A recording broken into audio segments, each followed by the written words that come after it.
Le virus de l'herpès lié à la sclérose en plaques, les étirements contre les blessures de course et un mystérieux chien-loup congelé. Nous sommes le lundi 2 décembre, je suis Mathilde Rago, bonjour à toutes et à tous. Voici votre concentré d'actualité scientifique sélectionné par Maxi Science. La différence entre l'homme des cavernes et nous, c'est le résultat de la science. Et ce n'est pas une opinion, c'est de la science. Notre monde n'est pas si moche.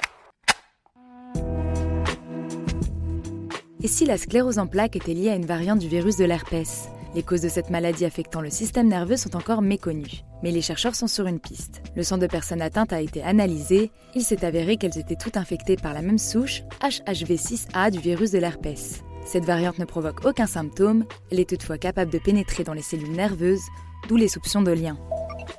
L'idée selon laquelle s'étirer avant de s'entraîner empêcherait de se blesser serait finalement un mythe. Selon une équipe de chercheurs australiens, les étirements permettent d'allonger les nerfs pour rendre les articulations moins raides, mais ça ne prévient pas les blessures ordinaires des amateurs de running. Pour limiter les risques, ils suggèrent plutôt de s'échauffer activement et d'y aller progressivement.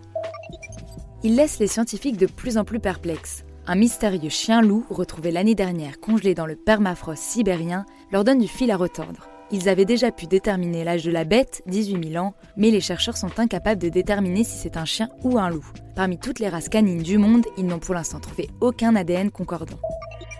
La digital detox est à la mode. Une désintoxication numérique, tout particulièrement des réseaux sociaux, serait la promesse d'être plus heureux et épanoui. Dans une étude expérimentale sur le terrain, des chercheurs n'ont pourtant constaté aucun effet significatif de l'arrêt de Facebook, Twitter, Instagram et autres sur notre bonheur. D'après leurs conclusions, les quitter pendant 4 semaines n'améliorerait en rien notre bien-être ou notre qualité de vie.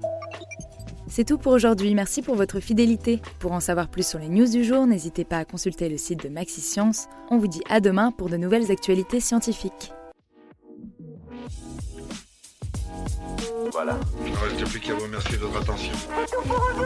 Au revoir.